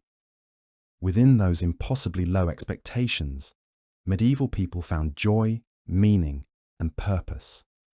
They celebrated feast days with genuine enthusiasm, even though the feast was still mostly bread and weak ale. They fell in love, wrote poetry, and created beautiful illuminated manuscripts by candlelight. They built cathedrals that took centuries to complete, knowing they'd never see the finished product. They developed complex philosophical and theological systems while living in one-room huts with their livestock. The psychological resilience required for medieval life is staggering. You'd break mentally before you broke physically. The constant uncertainty, the daily threat of death, the complete lack of control over your circumstances, the absence of privacy, the crushing social hierarchy. These aren't just inconveniences. They're fundamentally incompatible with the modern psyche. We've been conditioned to expect safety, comfort, choice, and individual agency. Medieval people were conditioned to expect suffering, uncertainty, submission, and communal survival. When a medieval peasant's child died of plague, and statistically it was almost certain to happen, They grieved, but they also accepted it as God's will. When crops failed and famine loomed, they didn't rage against the injustice. They prayed harder and ate bark soup. This isn't to romanticize medieval suffering or suggest they were somehow stronger or more noble than us. It's to recognize that human adaptability has limits, and medieval people adapted to conditions that would destroy us psychologically. They developed coping mechanisms, belief systems, and social structures that made unbearable conditions bearable. We've developed different adaptations for our very different challenges. Consider the social bonds that medieval hardship created. When survival depends on community cooperation, when everyone faces the same threats, when individual success is impossible without group success, people develop different relationships with each other. Medieval villages weren't just collections of houses. They were survival units where everyone's fate was intertwined. You'd struggle not just with the physical hardships, but with the social expectations. Medieval people shared everything, not out of generosity, but out of necessity: food, warmth, space, labor, even personal information. The concept of privacy that we consider a basic human right simply didn't exist. Everyone knew everyone's business because survival often depended on it. The communal approach to hygiene, sharing water, beds, clothing, and even that infamous communal sponge, wasn't just accepted, it was necessary. You'd be horrified by the lack of personal space and cleanliness, but for medieval people, the alternative was isolation and death. They chose survival over comfort every single time. And let's talk about time itself. Medieval people experienced time completely differently than we do. Without clocks, schedules were based on daylight, seasons, and church bells. Work began at sunrise and ended at sunset, not because of arbitrary employment rules, but because those were the only productive hours available. Time wasn't money. Time was survival. You're used to measuring your day in hours and minutes, planning weeks and months in advance, setting goals for years into the future. Medieval people measured time in seasons and saints' days. They planned around harvest cycles and religious festivals. Their longest-term thinking might extend to the next winter or the next growing season. The concept of a career path or retirement planning would have been incomprehensible. The religious framework that dominated medieval life served purposes we can barely understand. Yes, it provided spiritual comfort, but it also provided the only available explanation for suffering, the only promise of justice, and the only hope for a better existence. When your earthly life is brutally short and filled with pain, the promise of eternal paradise isn't just comforting, it's psychologically essential. Medieval Christianity wasn't the optional Sunday morning variety we know today. It was a comprehensive worldview that explained everything from why crops failed, to why babies died, to why nobles had power over peasants. It provided meaning in a world that otherwise seemed random and cruel. You might find their faith naive or superstitious, but without it, medieval life would have been psychologically unbearable. The work ethic that medieval conditions created was fundamentally different from ours. You work hard because you want advancement, recognition, or financial reward.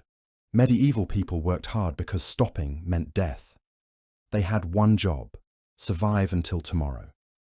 This created a relationship with labor that was both more desperate and more meaningful than what we experience. Every day of work was literally a day of life earned. Every harvest successfully brought in was another winter survived. Every tool maintained was the difference between efficiency and starvation. Work wasn't separate from life, work was life. The medieval relationship with death is perhaps the most alien aspect of their world. You've been raised in a culture that treats death as a medical failure, something to be fought and delayed at all costs. Medieval people treated death as a natural, expected, and often welcome end to suffering. They weren't morbid or suicidal. They were realistic. When half of all children died before age 5, when plague could wipe out entire families in a week, when a simple cut could turn septic and kill you, death became a familiar presence rather than a distant threat. Medieval people prepared for death throughout their lives, not out of pessimism, but out of practicality. They made peace with their mortality in ways that allowed them to function despite constant danger. This acceptance of death created a paradoxical appreciation for life. Because every day survived was a gift, because every moment of health was precious, because every relationship could end suddenly, medieval people developed an intensity of experience that we've largely lost. They didn't take survival for granted, because survival was never guaranteed. But perhaps the most remarkable thing about medieval people was their innovation within constraints.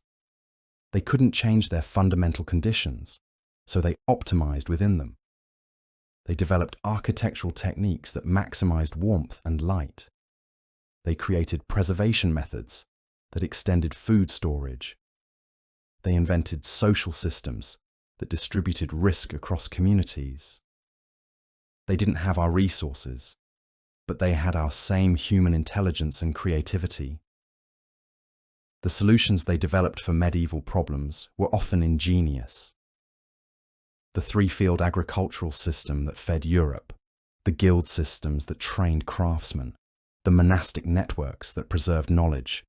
These weren't primitive attempts at civilization. They were sophisticated responses to specific challenges. Medieval technology wasn't inferior to ours. It was different. They developed watermills, windmills, heavy plows, and architectural techniques that we still admire today. They created artistic and literary works that remain influential centuries later. They established universities, legal systems, and financial institutions that laid the groundwork for modern civilization. The idea that medieval people were somehow less intelligent or capable than us is pure chronological arrogance. They were working with the same human hardware we have. They just had different software and operating conditions. Given our resources, they might have achieved what we have achieved faster.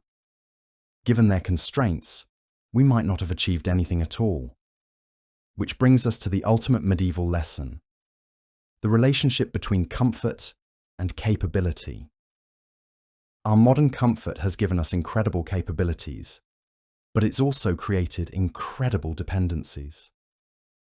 You can accomplish things medieval people couldn't dream of, but you also can't do things they considered basic survival skills.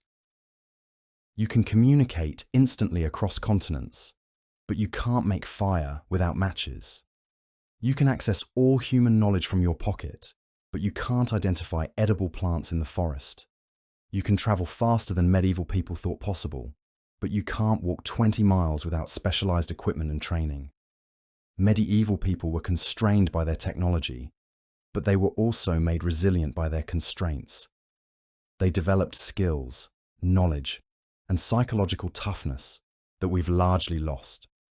They couldn't change their circumstances, so they changed themselves to fit their circumstances. We've taken the opposite approach. We've changed our circumstances to fit our preferences, and in doing so, we've become incredibly capable within our controlled environment and incredibly vulnerable outside it. This isn't necessarily bad. It's allowed us to achieve remarkable things. But it does mean that medieval life would destroy us, not just physically, but psychologically and practically. The gap between medieval and modern life isn't just about technology or medicine or living standards. It's about fundamental assumptions about what life should be like, what we can control, what we should expect, and how we should respond when things go wrong. Medieval people expected life to be hard, unpredictable, and short. They develop strategies for thriving within those expectations. We expect life to be comfortable, controllable, and long. We've developed strategies for thriving within our expectations. Neither set of strategies transfers well to the other environment. But here's what we can learn from this thought experiment. Resilience isn't just about having resources. It's about having realistic expectations and effective responses to those expectations. Medieval people weren't stronger than us in some mystical sense, but they were adapted to their reality in ways that allowed them to not just survive, but to create meaning and beauty within brutally difficult circumstances. They remind us that human beings are capable of adapting to almost anything, given enough time and necessity. They also remind us that adaptation comes at a cost. The psychological and physical resilience that allowed medieval people to thrive in their world would be unnecessary and possibly harmful in ours. Our sensitivity and dependence on comfort, which would be fatal in their world, allows us to recognize and respond to problems they would have accepted as unchangeable. So no, you wouldn't last a day in medieval times. But that's not a failure of character or capability. It's a sign that you're perfectly adapted to your own time and place. Medieval people probably wouldn't last a day in our world either. They'd be overwhelmed by the choices, paralyzed by the possibilities, and psychologically crushed by our expectations of individual responsibility and self-actualization. The real lesson isn't that we're weak or they were strong. It's that human beings are remarkably adaptable, but that adaptation is always specific to circumstances. We've traded medieval resilience for modern capability, and that trade has been worth it.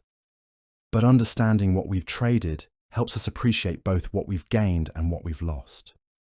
Medieval life was brutal, nasty, and short. But it was also meaningful, communal, and spiritually rich in ways that our comfortable modern existence sometimes struggles to match. They had certainty about their place in the cosmic order, even if that place was covered in filth and plagued by disease. We have uncertainty about our purpose, even though we're cleaner, healthier, and safer than any humans in history. Neither world is objectively better or worse. They're different responses to different challenges, different adaptations to different environments. But understanding medieval life helps us understand our own lives better. It shows us how much of what we consider natural or inevitable about human existence is actually quite recent and quite contingent. Your inability to survive in medieval times isn't a bug in your programming. It's a feature. You've been optimized for a world of abundance, choice, and possibility. That optimization makes you incredibly capable within your environment and incredibly vulnerable outside it. That's not weakness, that's specialization. Medieval people were generalists of survival. They could handle whatever their harsh world threw at them, but they couldn't handle the specific challenges of our world any better than we could handle theirs. Each adaptation comes with trade-offs. The next time you feel frustrated by modern life, remember that you're experiencing problems that medieval people would have considered unimaginable luxuries. The next time you feel weak or dependent, remember that you're optimized for a world that offers opportunities for achievement and fulfillment that medieval people couldn't dream of. You wouldn't last a day in medieval times. Thank God you don't have to. Thank human ingenuity that we've built a world where medieval resilience is unnecessary. Thank centuries of innovation that your biggest daily challenge is choosing between options rather than simply surviving until tomorrow. But also remember that the human spirit that allowed medieval people to find joy, meaning, and beauty in the midst of unimaginable hardship is the same spirit that drives us to create, explore, and improve our world today. We're not different species. We're the same species adapted to different environments. And that's perhaps the most remarkable thing about this whole exercise. Despite the vast differences in living conditions, despite the technological and social gaps, despite the completely different expectations and experiences, medieval people were recognizably, fundamentally human. They loved their children, mourned their losses, celebrated their victories, and hoped for better futures, just like we do. They just did it all while covered in lice, drinking weak ale for breakfast, and using a communal sponge on a stick. And somehow, that makes their humanity even more remarkable. So the next time you flip a light switch, take a hot shower, eat fresh food, or simply expect to wake up tomorrow morning, remember that you're living in a world that countless generations of humans died trying to create. You wouldn't last a day in their world, but you don't have to, and that's the greatest gift they could have given us. Human civilization isn't just about building technologies or accumulating knowledge. It's about creating a world where human beings can thrive rather than merely survive. Medieval people laid the foundation for that world, one brutal day at a time, until their descendants could build something better. We owe them our comfort, our safety, our choices, and our opportunities. The least we can do is remember what they endured to give them to us. And maybe, just maybe, we can use our incredibly privileged position to continue building the world they started, so that future generations can look back at our struggles with the same mixture of horror and gratitude that we feel when we look back at theirs. You wouldn't last a day in medieval times, but you don't have to. And that's the point. Human progress isn't about becoming better people. It's about creating better conditions for people to be human in. Medieval people were just as human as we are, just as intelligent, just as creative, just as capable of love and hope and dreams. They just had to express all of that humanity within conditions that would break us. The fact that they not only survived but created art, philosophy, architecture, and innovations that still influence us today is testament to something unbreakable in the human spirit. The fact that we've created a world where such extreme survival is no longer necessary is testament to something unstoppable in human progress. So when you're having a bad day, when modern life feels overwhelming, when you're frustrated by first world problems, remember the medieval peasant who would have traded places with you in a heartbeat. Not because your problems aren't real, but because the fact that you have the luxury of being overwhelmed by choice, rather than destroyed by necessity, is a miracle that took centuries to achieve. You wouldn't last a day in medieval times. Neither would any of us. And that's exactly as it should be. We've evolved beyond the need for that kind of resilience, and that evolution is humanity's greatest achievement. The medieval world was built by people who had no choice but to be strong. Our world was built by people who chose to be better. Both kinds of strength have their place in human history. But only one kind of strength creates the possibility of a future where strength is used for creation rather than mere survival. Medieval people couldn't imagine our world. We can barely imagine theirs. But both worlds are human worlds, built by human hands, sustained by human effort, and driven by human hope that tomorrow might be better than today. In medieval times, that hope was usually disappointed. In our time, that hope is usually fulfilled. That's not because we're better people, but because we've built better systems. And we built those systems on the foundation that medieval people laid, one miserable, magnificent day at a time. You wouldn't last a day in medieval times, but medieval people made it possible for you not to have to. And that might be the most beautiful thing about human civilization. Each generation endures what it must, so that the next generation can achieve what it dreams.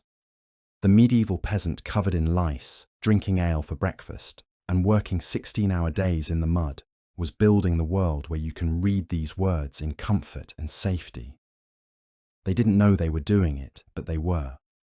Every day they survived, every innovation they made, every child they raised was another step toward the world we inhabit today. We owe them everything. And the best way to honor their sacrifice is to continue the work they started. Building a world where being human is about more than just staying alive. Medieval people wouldn't last a day in our world either. But they made it possible for us to try to build something even better. And maybe, if we're worthy of their sacrifice, our descendants will look back at our struggles with the same mixture of horror and gratitude, wondering how we managed to survive in such primitive conditions, while building the foundation for their unimaginably better world. That's the real lesson of medieval life. Not that we're weak, but that we're connected. Not that they were strong, but that they were human. Not that their world was noble, but that their endurance was. They carried the future on their backs without knowing it, and we're living in the world they made possible. You wouldn't last a day in medieval times. Thank God for every medieval person who did. Human progress is a relay race where each generation passes the baton to the next, usually while collapsing from exhaustion. Medieval people ran their leg of the race through mud, plague, and despair, but they never dropped the baton. Now it's our turn. The question isn't whether we could survive their challenges. The question is whether we can meet our own challenges with the same determination that allowed them to survive theirs. They faced physical threats with physical courage. We face existential threats with intellectual courage. Both kinds of courage are necessary. Both kinds of courage are human. Medieval people saved civilization by enduring it. Our job is to save civilization by improving it. Different challenges, same species, same stubborn refusal to give up that has carried humanity from the caves to the stars. You wouldn't last a day in medieval times, but you're living in the world they built for you. Don't waste it.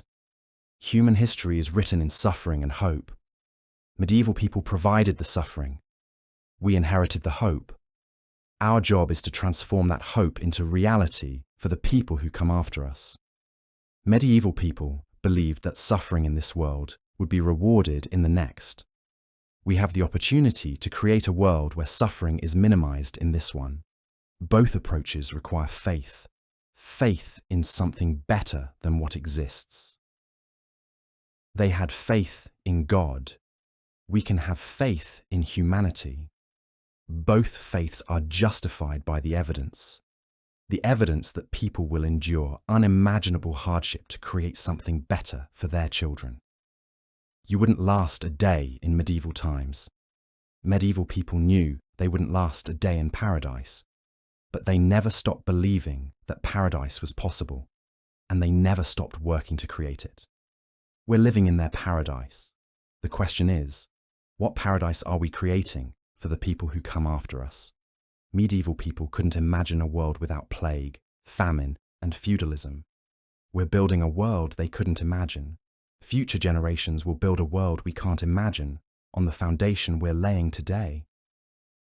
The chain of human progress is forged one link at a time, one generation at a time, one day at a time. Medieval people forged their links in fire and blood. We forge ours in silicon and electricity. Future generations will forge theirs in materials and energies we haven't discovered yet. But the chain remains unbroken.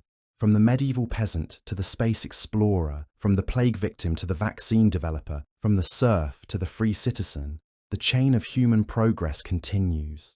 You wouldn't last a day in medieval times, but you're another link in the chain they started.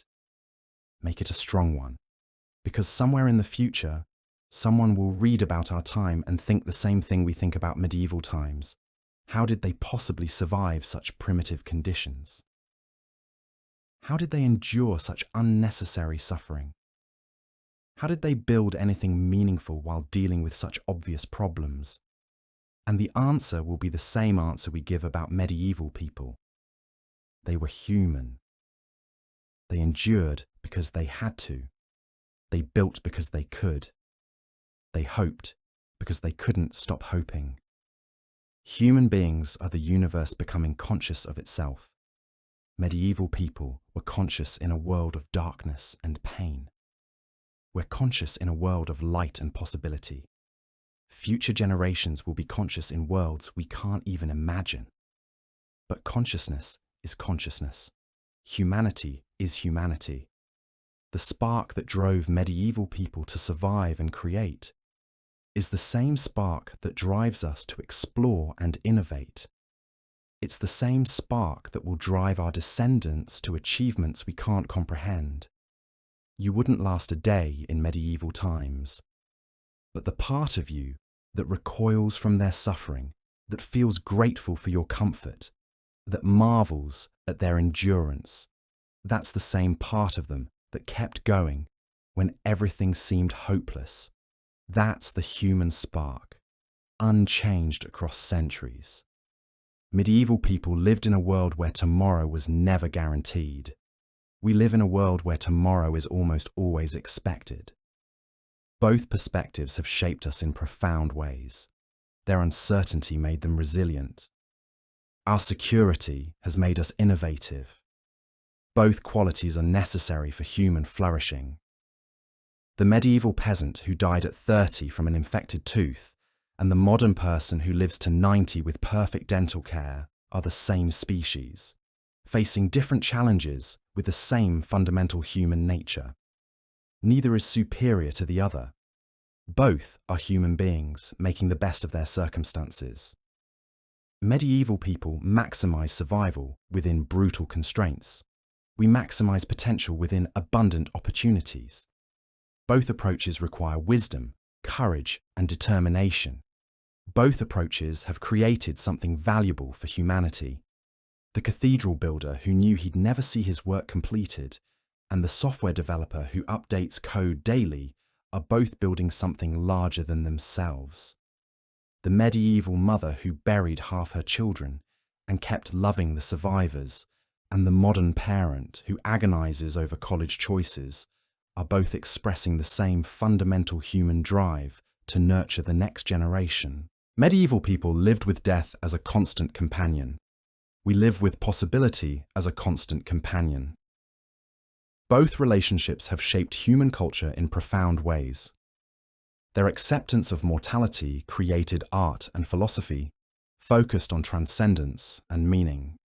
Our expectation of longevity has created art and philosophy focused on self-actualization and growth.